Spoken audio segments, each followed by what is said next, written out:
Hello students, आज हम standard 8 का प्रैक्टिस सेट 7.3 देख रहे हैं।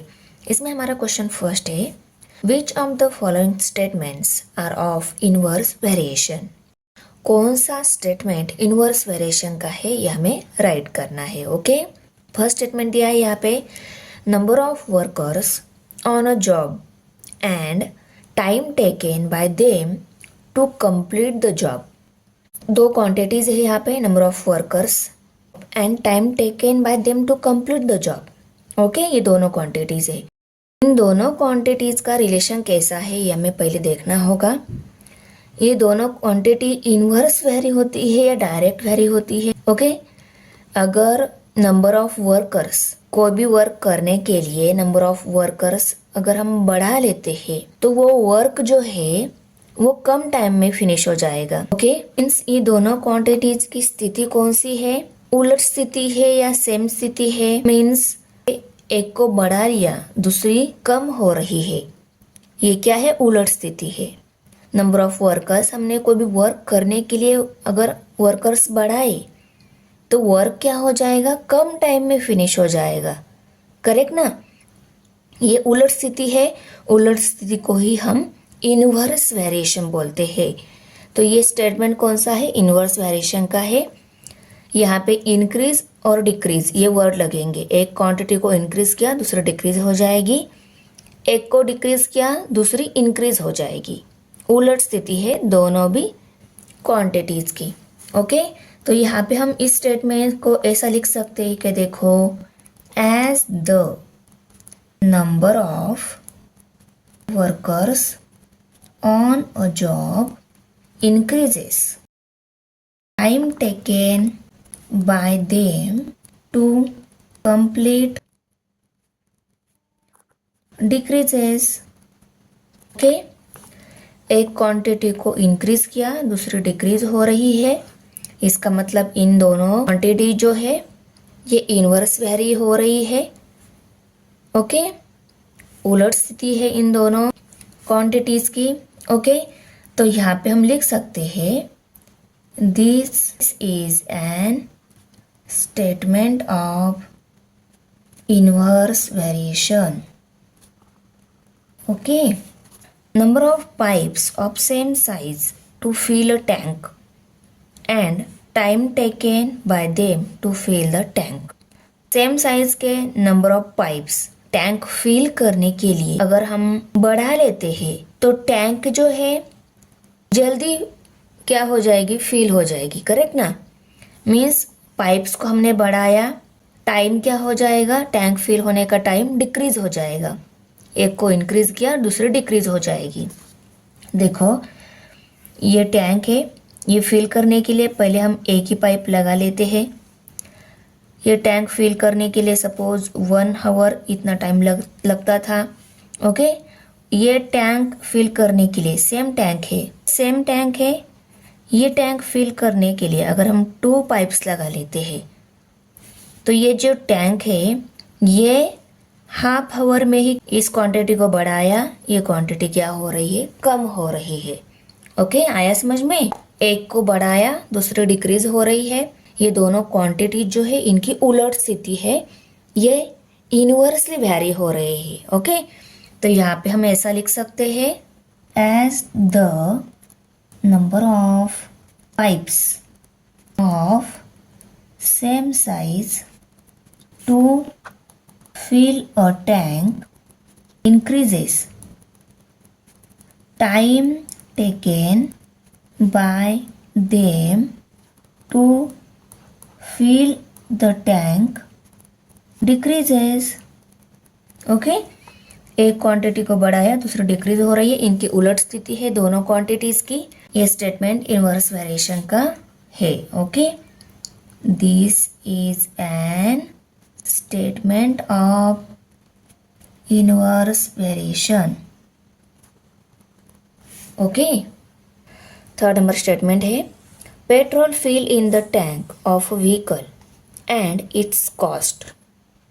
टैंक में पेट्रोल फिल करना ये एक क्वांटिटी है, दूसरी क्वांटिटी उसकी कॉस्ट। ओके, अगर हम टैंक में पहले 1 लीटर पेट्रोल फिल कर रहे हैं, उसके लिए हमें 100 रुपीज़ इतनी कॉस्ट देनी पड़ेगी सपोज, ओके।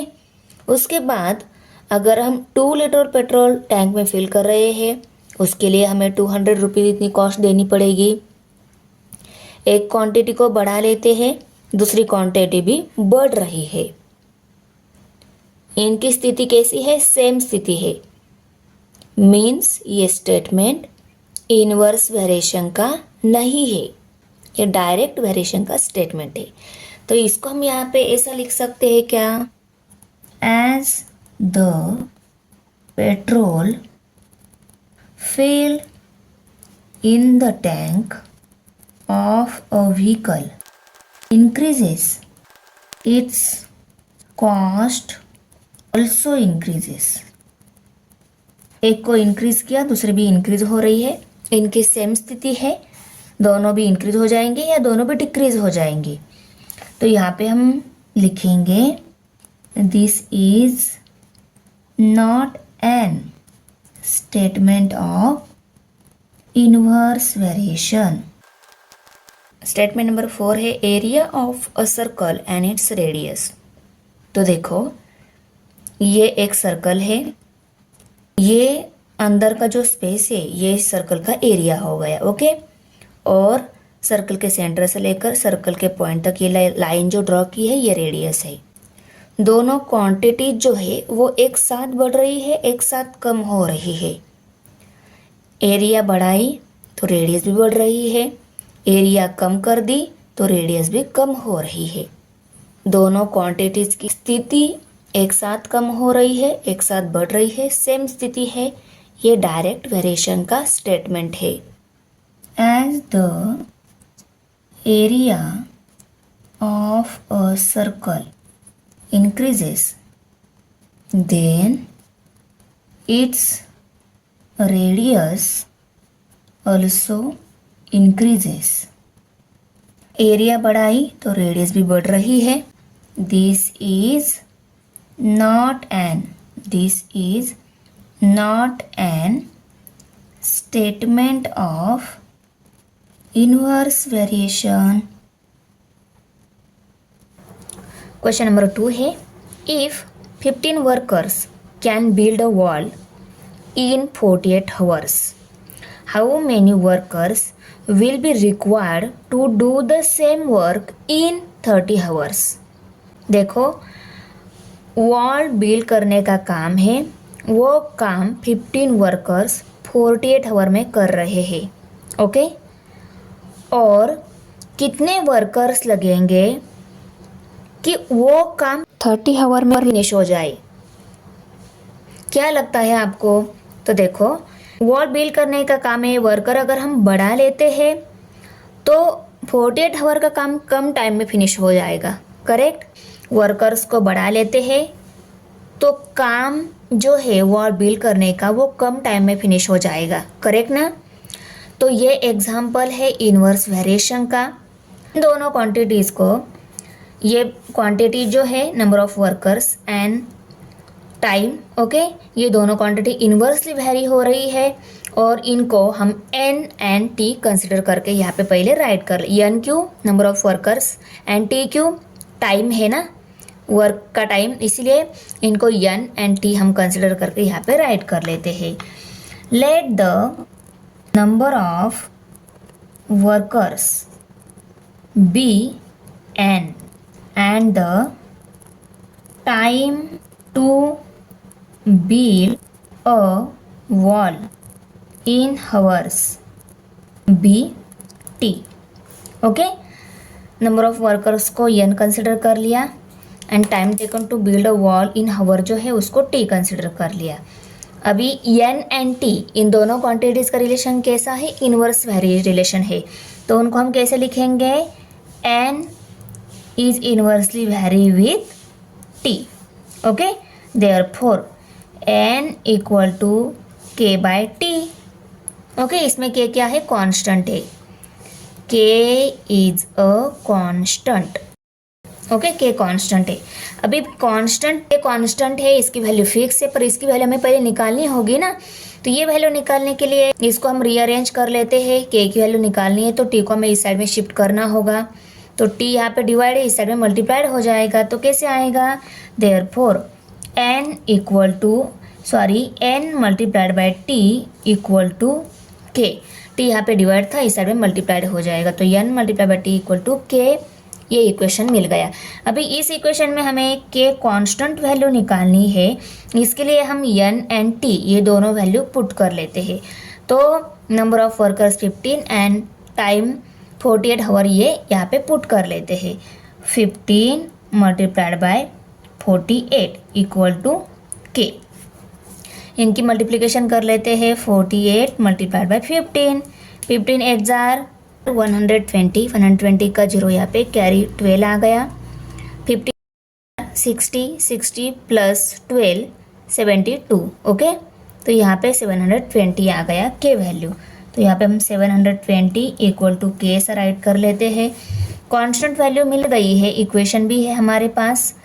और अभी देखो इस इक्वेशन में हम ये के वैल्यू एंड टाइम जो है 30 आवर्स ये पुट कर देते हैं। तो n value means number of workers हमें मिल जाएंगे, correct. When t equal to 30 hours, t कितना है 30 आवर्स है। ओके, अभी इक्वेशन राइट कर लेते हैं। N multiplied by T equal to k, ये इक्वेशन है।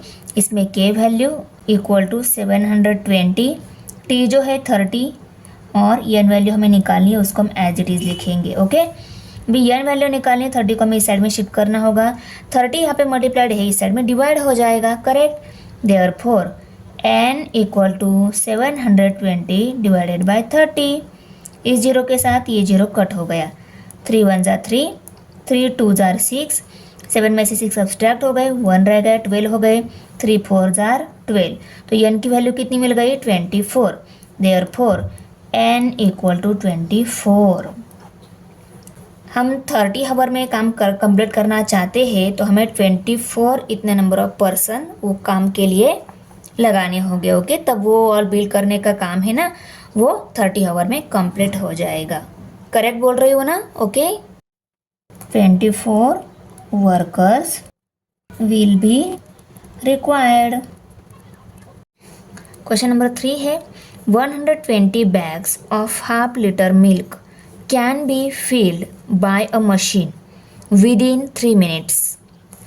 Find the time to fill such 1800 bags. देखो क्वेश्चन में 120 बैग्स फिल करने के लिए 3 मिनट्स लेता है machine.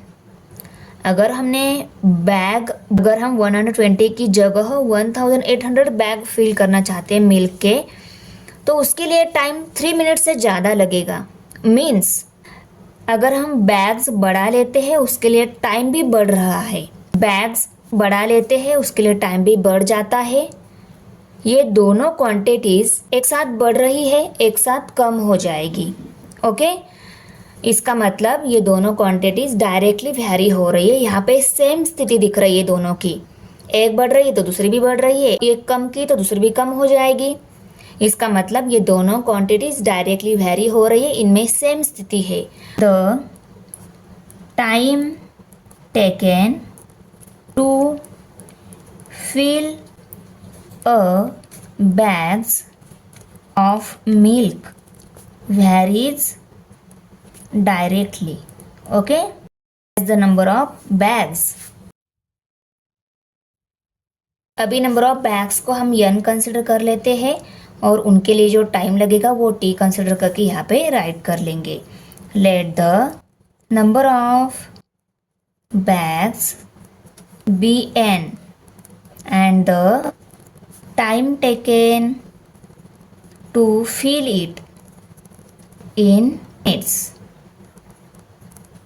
B t. Time minutes में ही दिया है इसलिए हम मिनट्स में ही लिखेंगे, उसको टी कंसिडर कर लिया। अब ये दोनों क्वांटिटीज डायरेक्टली वेरी हो रही है, यान is directly very with T. इसका इक्वेशन क्या आएगा? देयरफॉर यान इज इक्वल टू के इंटू टी, के मल्टीप्लाइड बाय टी। अभी के कांस्टेंट वैल्यू निकालनी है, उसके बाद हम टाइम निकाल सकते हैं, करेक्ट ना। तो के वैल्यू निकालनी होगी। के वैल्यू निकालने के लिए इस टी को हमें इस साइड में शिफ्ट करना होगा। टी यहाँ पे मल्टीप्लाइड है, इस साइड में डिवाइड हो जाएगा। Therefore n divided by t equal to k। This is an equation of variation. भी के वैल्यू निकालनी है तो n एंड t वैल्यू को पुट करना होगा। तो देखो n value 120 and t value 3 ये पुट कर लेते हैं। 120 बाय t की जगह हमें 3 लेना है, यहाँ पे हम 3 ले लेते हैं। देखो 120 को 3 से डिवाइड कर लेते हैं। 3 1 ज़ा 3, 3 4 ज़ा 12 और ये 0 as it is.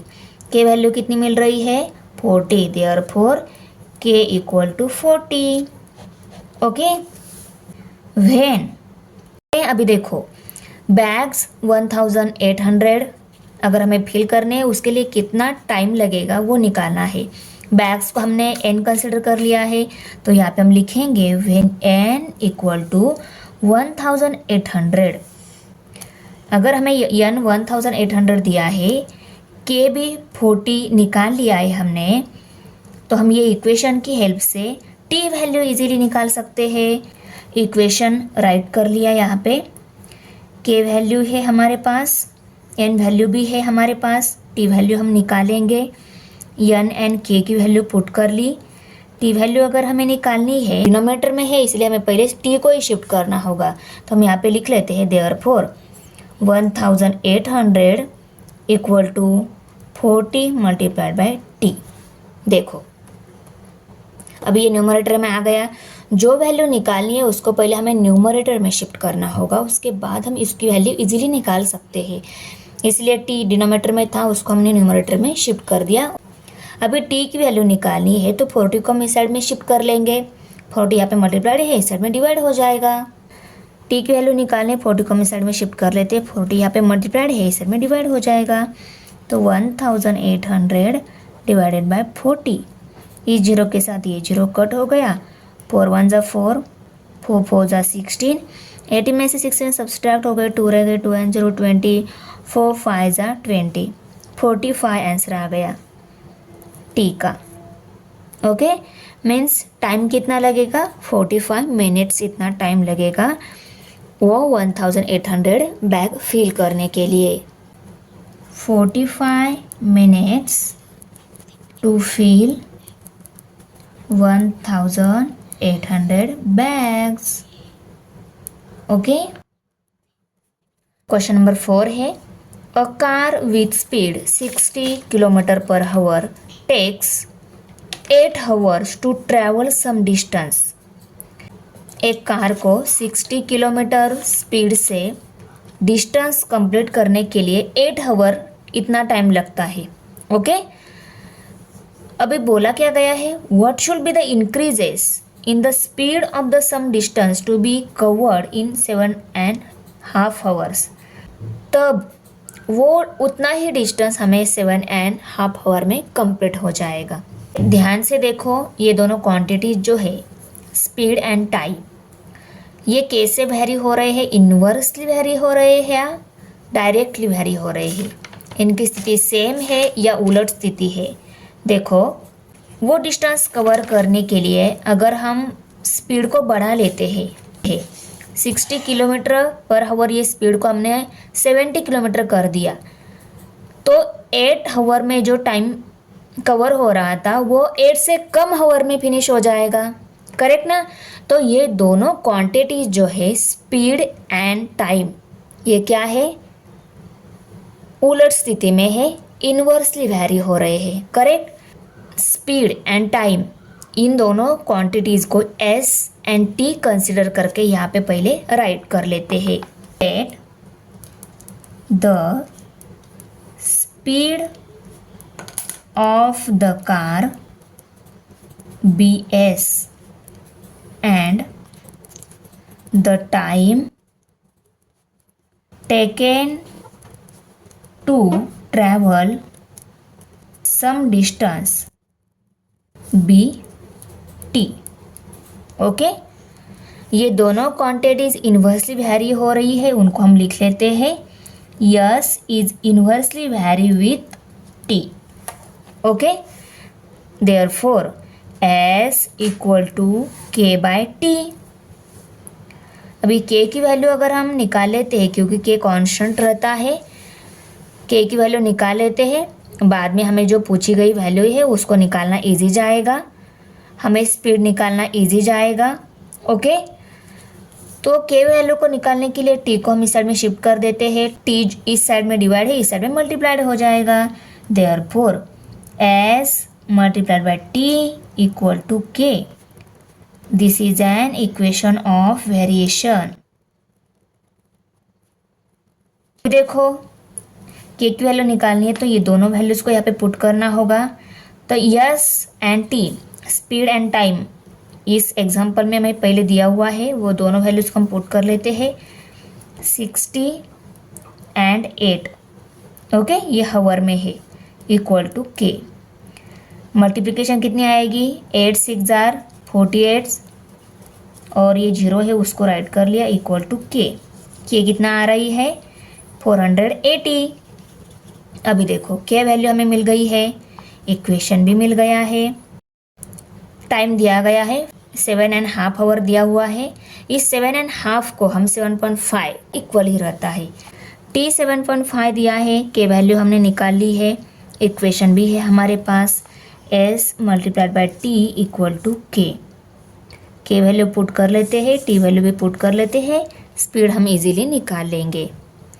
T value 7.5 है, इक्वल टू के वैल्यू 480 है, उसको भी राइट कर लिया। एस वैल्यू निकालनी है, उसको एज इट इज़ राइट कर लिया है। 7.5 को हमें इस साइड में शिफ्ट करना होगा, 7.5 यहाँ पे मल्टीप्लाइड है, इस साइड में डिवाइड हो जाएगा, तो कैसे आ जाएगा, therefore S equal to 480 divided by 7.5। अब ये 7.5 यहाँ पे डेसिमल में है, इसको बिना डेसिमल में कन्वर्ट करने के लिए इसको हमें 10 से मल्टीप्लाई करना होगा। इसको मल्टीप्लाई किया तो इसको न्यूमरेटर को भी हमें 10 से ही मल्टीप्लाई करना होगा। ओके, देखो 7.5 जो है इसको अगर हम 10 से मल्टीप्लाई कर लेते हैं, 10 5 जार 50, 50 का 5 यहाँ पे कैरी 5 आ गया, 10 7 जार 70, 70 प्लस 5 75, करेक्ट।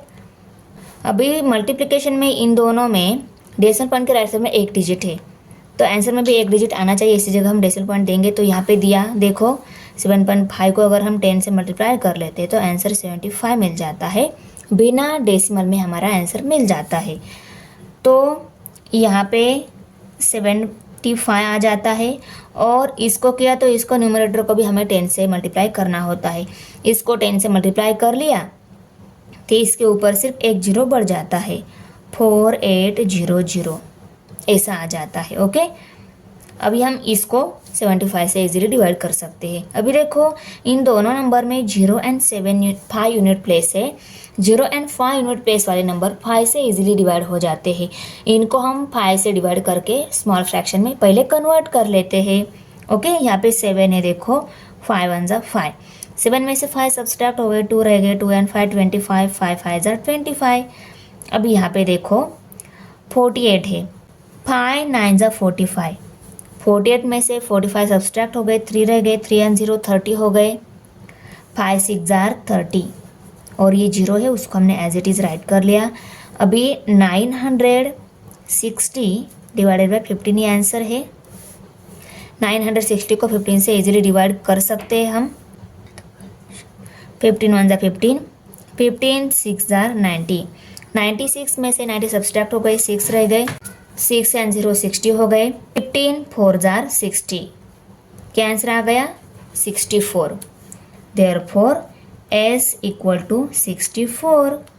ओके, अभी स्पीड तो मिल गया है हमें, 64 किलोमीटर पर आवर ये स्पीड मिल गया है। कितना स्पीड इंक्रीज करना होगा ये पूछा गया है, स्पीड कितना चाहिए ये नहीं पूछा गया है, स्पीड कितना इंक्रीज करना पड़ेगा ये पूछा गया है। ओके, पहले स्पीड कितना था, 60 हावर था, स्पीड 64 करना होगा, मीन्स कितनी हावर से बढ़ाना होगा, पहले 60 था, बाद में हमें 64 मिल गया है, तो हम 64 में से जो स्पीड था उसको सब्सट्रैक्ट करेंगे तो हमें कितना स्पीड इंक्रीज करना होगा वो मिल जाएगा। Okay, to cover the distance speed of the car should be 64 kilometre hour. Okay, distance cover करने के लिए स्पीड 64 किलोमीटर पर आवर करना पड़ेगा. अभी हमें इंक्रीज स्पीड निकालना है. Increase in the speed. Speed हमें 64 किलोमीटर मिल रहा था, तो 64 में से हमने पहला जो स्पीड था 60 वो सब्सट्रैक्ट किया, तब हमें इंक्रीज जितना स्पीड करना होगा ना वो मिल जाएगा. तो 64 में से 60 सब्सट्रैक्ट किए, 4 आवर किलोमीटर पर आवर इतना स्पीड हमें इंक्रीज करना होगा. 7.5 आवर में दिए गए डिस्टेंस में पहुंच जाएंगे. Okay, the speed of the car should be increases by 4 kilometer per hour. Okay, thanks for watching video. इयत्ता 8वीच्या मराठी, सेमी आणि इंग्रजी या माध्यमांच्या सर्व विषयांच्या स्वाध्यायाच्या नवनवीन व्हिडिओसाठी चॅनलला सबस्क्राईब नक्की करा, लाईक करा, कमेंट करा आणि वर्गमित्रांना शेअर करा.